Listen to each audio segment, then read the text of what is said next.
Hi guys, Zora here. So I want to show you today very basic food list, foods that I keep in my freezer and in my fridge and in my pantry when on the AIP diet. So let's start with healthy fats. Fats are super important for us. I would have either a little bit of lard.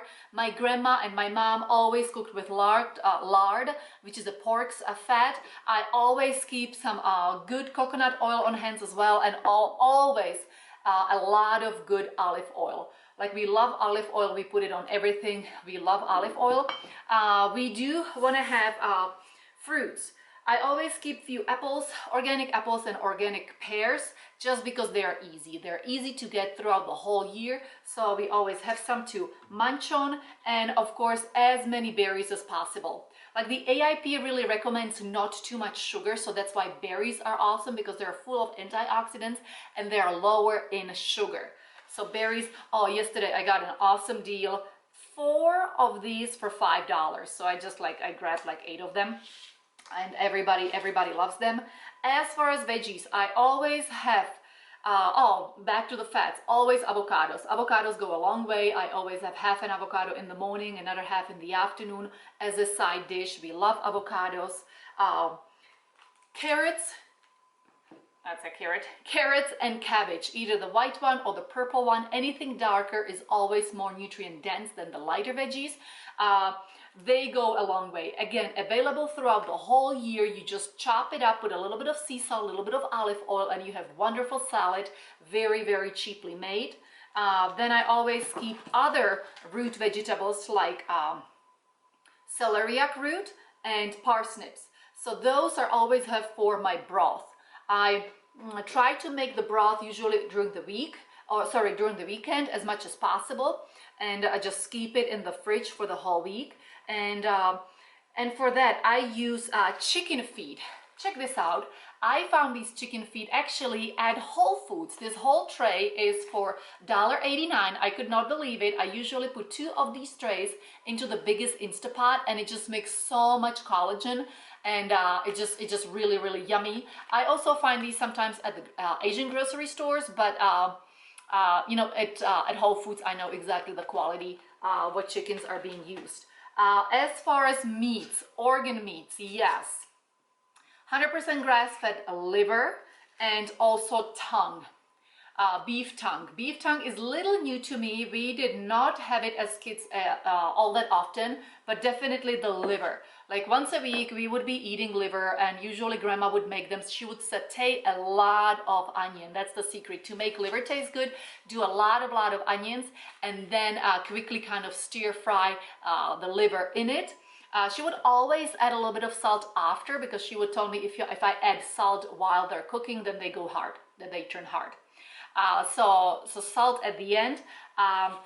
You can also turn beef liver into a really nice pate. There are lots of recipes online. Put a little bit of bacon in it. It just really improves the liver flavor. Then of course I always have a few beef, 100% grass-fed beef soup bones in the freezer. Just, you know, either I will make some chicken feet stock, like a broth, or from beef bones. Oh my gosh, I completely freaked out Abby the first time I was making these. I was actually not making them in the Instapot, but they were just boiling on the stove, and Abby was like, "Oh, what are you making for lunch?" And then she opened the pot and saw these chicken feet like there, and she was just so freaked out.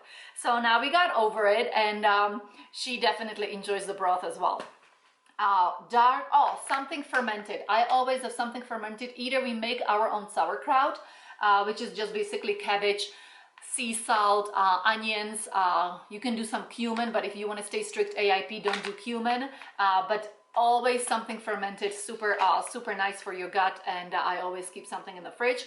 And of course, sweet potatoes. Sweet potatoes go a long way.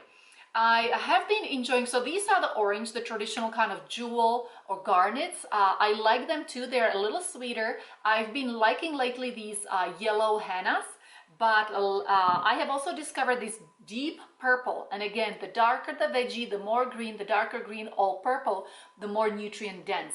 So these are actually from Okinawa. They're also called sometimes the Japanese, but these are purple on the outside and purple on the inside. as well. I love them boiled or roasted, and yeah, so this has been my latest favorite. I suggest you just try them all and just kind of rotate them and switch them. And of course, dark green leafy veggies like rainbow chard, green chard, and a lot of kale.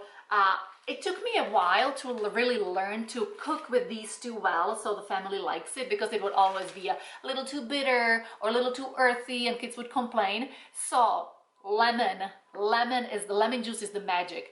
So after I saute, you know, the kale and chard together with a little bit of sea salt and a little bit of garlic, and just let it really get soft, then I take it off the heat, and before I'm ready to serve it, I put a lot of lemon juice on it, and it just fixes the whole kale thing, and kids love it.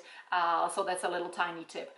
So this is probably kind of limited, but I would say that this is like the basic foods to have for your AIP diet when you're starting. Just a little bit of fruit, as many antioxidants as possible, the berries, good quality fats, coconut oil, olive oil, lots of avocados, lots of veggies, root vegetables. Do not forget your root vegetables, because they're awesome to make broth. And for the broth, as I said, beef bones, chicken feet, and always, you know, sweet potatoes, and always something fermented. So that's kind of what I have been doing lately. Do let me know in the notes below how you are prepping, what is your food list for your AIP diet. Thank you for watching.